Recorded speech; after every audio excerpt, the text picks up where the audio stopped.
Good afternoon, everyone. Good afternoon. Good afternoon. Good afternoon. Thank you all. Thank you, thank you. Thank you, thank you.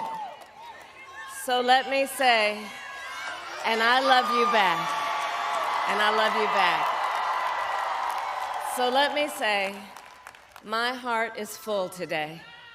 My heart is full today, full of gratitude for the trust you have placed in me, full of love for our country, and full of resolve. The outcome of this election is not what we wanted, not what we fought for, not what we voted for, but hear me when I say,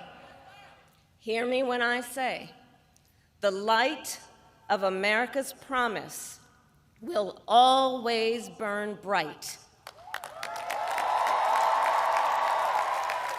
As long as we never give up, and as long as we keep fighting.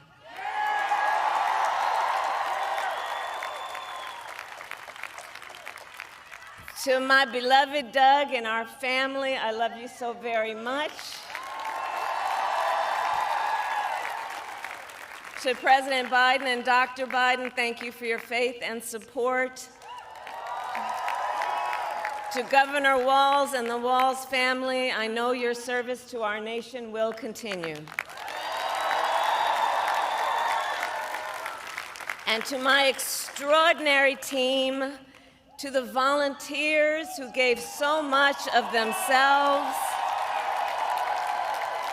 to the poll workers and the local election officials, I thank you all. Look, I am so proud of the race we ran, and the way we ran it. Over the 107 days of this campaign, we have been intentional about building community and building coalitions, bringing people together from every walk of life and background, united by love of country with enthusiasm and joy in our fight for America's future.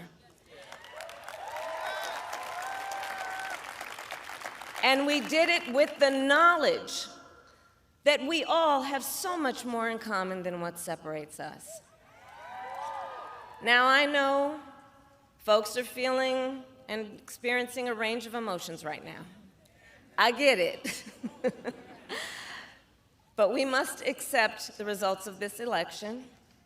Earlier today, I spoke with President-elect Trump and congratulated him on his victory. I also told him that we will help him and his team with their transition, and that we will engage in a peaceful transfer of power.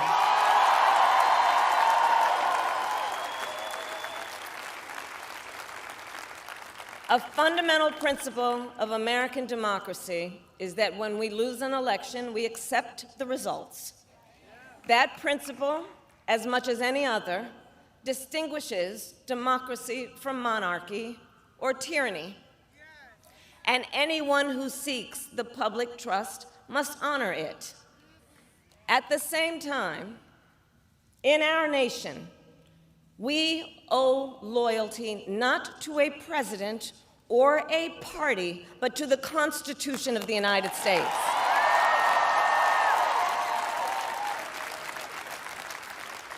And loyalty to our conscience and to our God. My allegiance to all three is why I am here to say, while I concede this election, I do not concede the fight that fueled this campaign.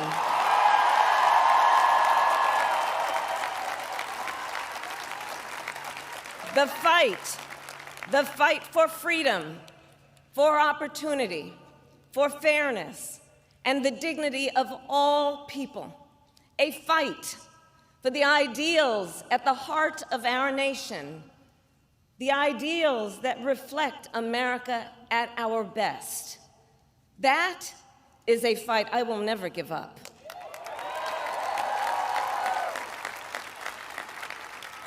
I will never give up the fight for a future where Americans can pursue their dreams, ambitions, and aspirations, where the women of America have the freedom to make decisions about their own body and not have their government telling them what to do. We will never give up the fight to protect our schools and our streets from gun violence. And America, we will never give up the fight for our democracy, for the rule of law, for equal justice, and for the sacred idea that every one of us, no matter who we are or where we start out, has certain fundamental rights and freedoms that must be respected and upheld.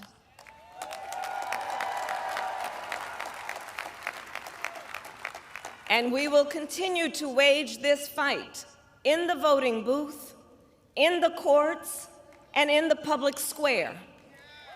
And we will also wage it in quieter ways, in how we live our lives, by treating one another with kindness and respect, by looking in the face of a stranger and seeing a neighbor, by always using our strength to lift people up, to fight for the dignity that all people deserve.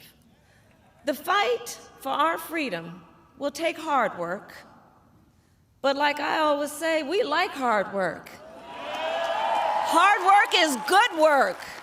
Hard work can be joyful work. And the fight for our country is always worth it. It is always worth it.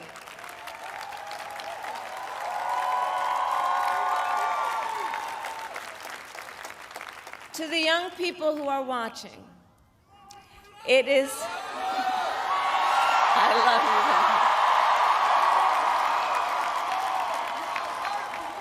you. To the young people who are watching, it is okay to feel sad and disappointed, but please know it's going to be okay. On the campaign, I would often say, when we fight, we win. But here's the thing. Sometimes the fight takes a while. That doesn't mean we won't win. That doesn't mean we won't win. The important thing is don't ever give up.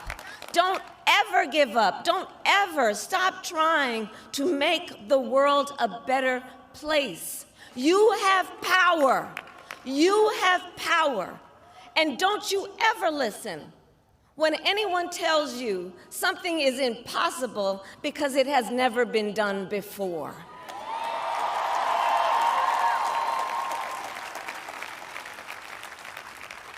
You have the capacity to do extraordinary good in the world. And so to everyone who is watching, do not despair. This is not a time to throw up our hands. This is a time to roll up our sleeves. This is a time to organize, to mobilize, and to stay engaged for the sake of freedom and justice, and the future that we all know we can build together. Look, many of you know I started out as a prosecutor, and throughout my career, I saw people at some of the worst times in their lives. People who had suffered great harm and great pain, and yet found within themselves the strength and the courage and the resolve to take the stand, to take a stand, to fight for justice, to fight for themselves, to fight for others. So let their courage be our inspiration. Let their determination be our charge. And I'll close with this. There's an adage an historian once called a law of history, true of every society across the ages. The adage is, only when it is dark enough can you see the stars. I know many people feel like we are entering a dark time, but for the benefit of us all, I hope that is not the case. But here's the thing, America, if it is, let us fill the sky with the light of a brilliant, brilliant billion of stars. The light of optimism, of faith, of truth, and service.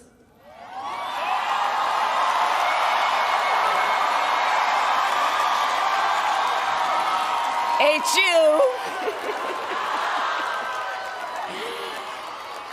And may that work guide us, even in the face of setbacks, toward the extraordinary promise of the United States of America. I thank you all. May God bless you, and may God bless the United States of America. I thank you all.